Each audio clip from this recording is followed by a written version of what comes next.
Hello everybody, my name is Jacob Lemons and welcome to another episode of LemonTalks. Now, what we're going to be covering in today's episode is just first some movie drama. The drama in particular is going to be surrounding the new Moana lawsuit for copyright infringement. And after that, we're going to move on to some good news for the Sonic the Hedgehog fans, and we're going to wrap it all up with some Rick and Morty Season 8 updates. Now, going straight into the lawsuit, I'm going to start off by citing the article that I pulled all of this information from. It was written by Danny Kessel Odom on ScreenRant.com. There will be another source that I cite during this talk, and we'll cross that bridge when we come to it. Anyhow, after Moana 2's success, Jenny Marchick has come forward to talk about Bucky by Buck Woodwall. She received this script from Buck Woodwall and then passed it on to Disney due to a first look agreement between Disney and Mandeville Films. Basically, when she received the script, she had also received like some storyboards and just some scripts, some different drafts of the scripts and some idea analysis and all this other sorts of stuff. But we're going to go over what a first look agreement is. Now, a first look agreement is basically an agreement between either a writer and a studio or a smaller independent studio like Mandeville Films and then a larger film studio like Disney. Basically, the function of the first look agreement is that if someone approaches Mandeville Films with a script like Bucky, then they have the opportunity to look it over and then send all of that stuff over to Disney to see if they want to do it. If Mandeville Films believes that this endeavor will be lucrative in any way and Disney does not, then Mandeville Films has the option to seek out another studio that could possibly want to work on this with them. But since Disney has a first look agreement with them, it gives them first bid on working with Mandeville Films, basically. Now, this is how Disney seems to have violated that agreement. There are a ton of similarities between the script of Bucky by Buck Woodwall and Moana 2. Jenny and Buck didn't want to come forward at first because they were trying to give Disney the benefit of the doubt on the whole situation. But with the release of Moana 2, a line had been crossed and there were finally just way too many similarities between the two scripts for them to turn a blind eye to it anymore. Now, there is a huge list that you can find in public documents for the lawsuit on scribed.com. However, I'm just going to read off a few things because the list is monstrous. It really quite is. And for example, the things that I'm about to read off probably only make up like a quarter of the list, if that. But when I read off these items, you will see exactly why they say these two scripts are the same, if not extremely similar. The main character longs for the sea and is enveloped in Polynesian culture. We see a village where they are weaving baskets, farming, and singing and dancing. There are demigods that can take the shape of animals. The movie has a conflict that involves not wanting the main character to explore the sea, although it is their birthright. At the beginning of the movie, the main character is a small child who interacts with the sea. Tell me that ain't Moana. I mean, and that's only a couple of the items, the couple of the line items in that document. There is, like I said, just so much more that they can go into as to what they felt like was copied. Now, delving into the legal battle of it all Buck Woodwall and his legal team have to do is prove that he owned the copyrights to Bucky before it was passed along to Disney due to their first look agreement. However, the defense and/or Disney is likely to argue that the Scenes Affaire doctrine, which states that materials can be used if the culture or genre necessitates it, protects them in this case. Basically, that because it's all about Polynesian mythology, that it's public domain and anybody can use it. That basically if they were to award Buck Woodwall a win in this case, then they would be saying that anybody who made a film after this would be copying Buck Woodwall if it involves Polynesian mythology. Because when you take something as generic as Polynesian mythology, and I say generic, but I mean, there are specific gods and beings and locations in Polynesian mythology, but when it comes to using that as inspiration to write another creative work, that is more or less what they're referencing right there, is that since they used Polynesian mythology to create Moana, then it shouldn't be used as a mean of attacking Moana either, just because another script used Polynesian mythology as its framework. Will Buck Woodwall win his case against Disney? I'll guess that if you're truly interested in it, that you'll have to stay tuned. But for right now, Moana is over a $1.2 billion film franchise. And honestly, if he wins the case, he will be getting a large chunk of change. On to some good news now, though. Sonic for the good news.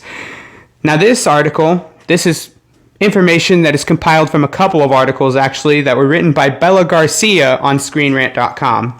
I like to use Screen Rant for TV shows and movies just because the folks that work at Screen Rant tend to get some exclusive interviews. Like, I'm talking like out there on the red carpet just after the movie is dropped, even just before the movie is dropped, when they're showing it in Hollywood and that sort of thing. They tend to get the point of view of different actors and directors and editors and all sorts of people that work on these films and these TV shows. And so that's why I like to use this source, is because more often than not, you're going to get an interview with someone who did a tremendous amount of work on the film that they are talking about.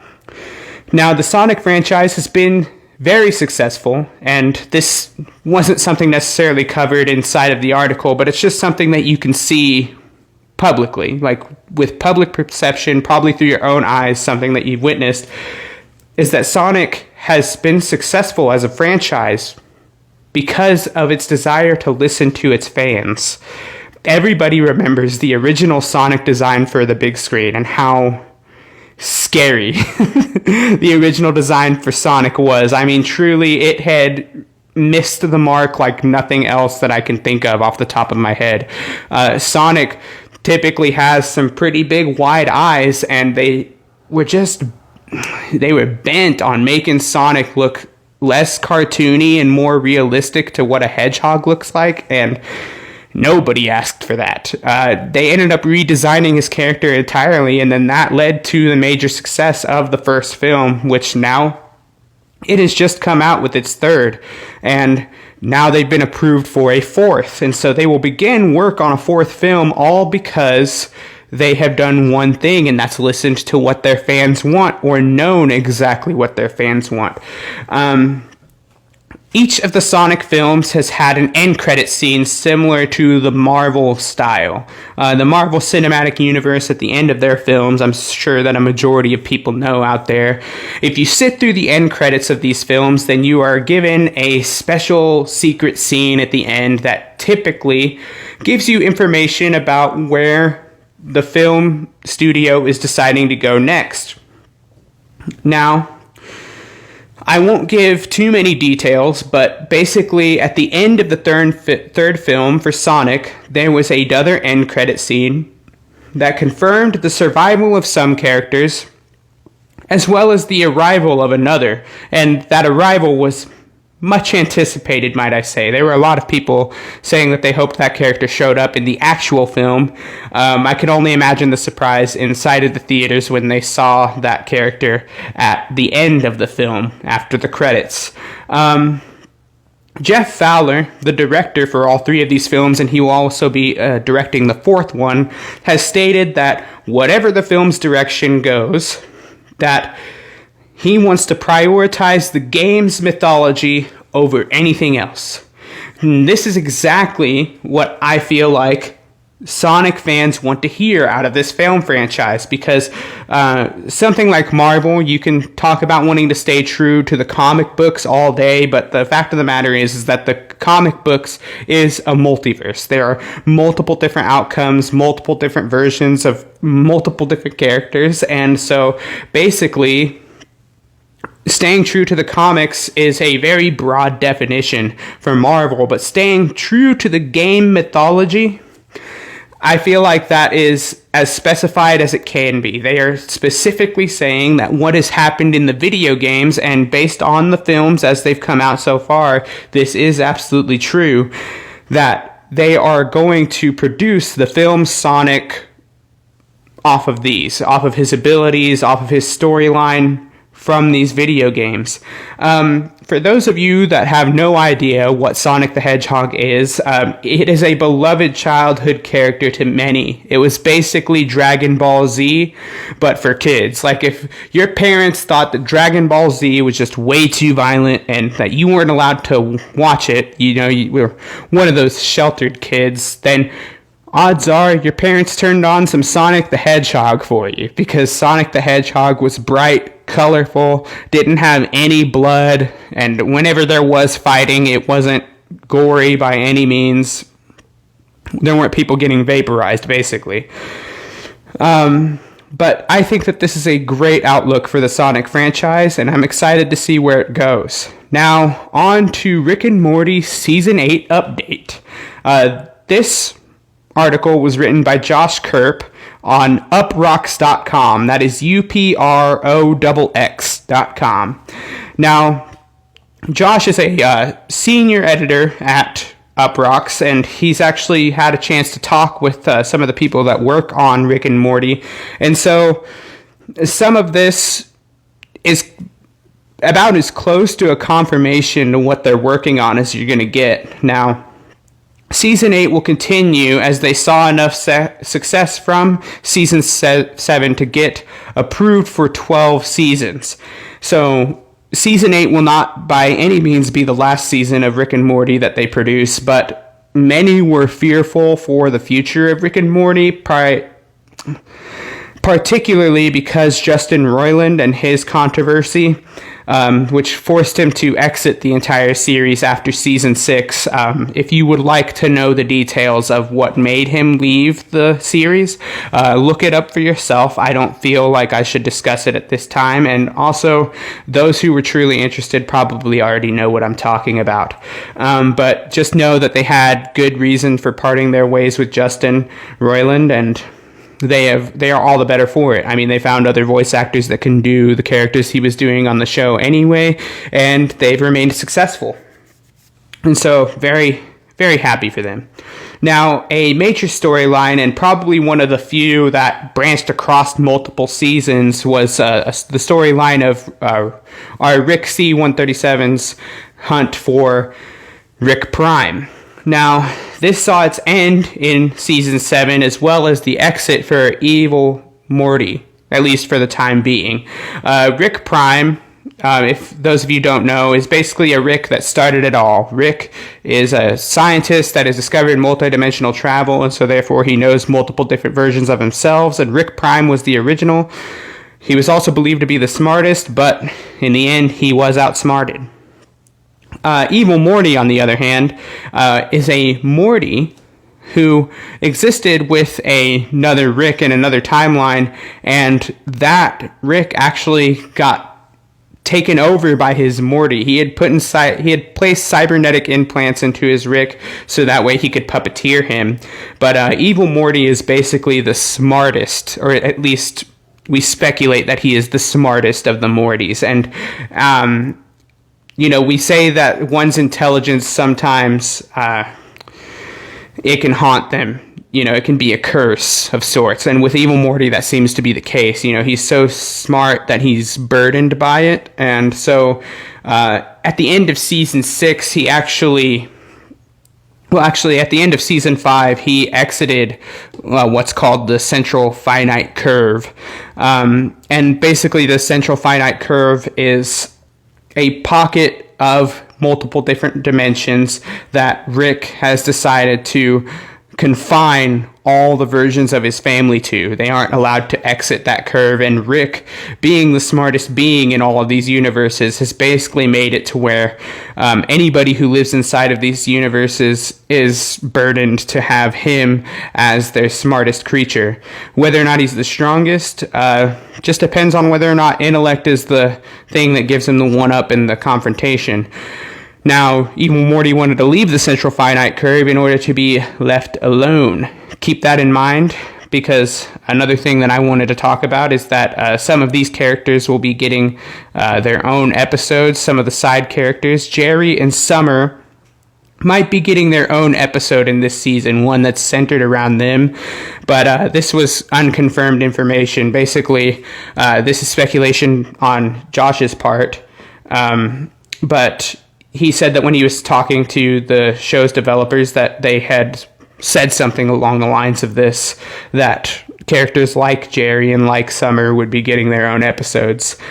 Fans say that they want Rick and Morty to get back to the story of the week style, which sees the character thrust into the plot and conflict, and then they also resolve all of this in the same episode. And they have done episodes that were phenomenal in this style. And I can agree to an extent, but they have said that they are going to try to get back to this style, kind of centering season 8 around it, but to not be surprised if some long-term plot is built in with this season as well.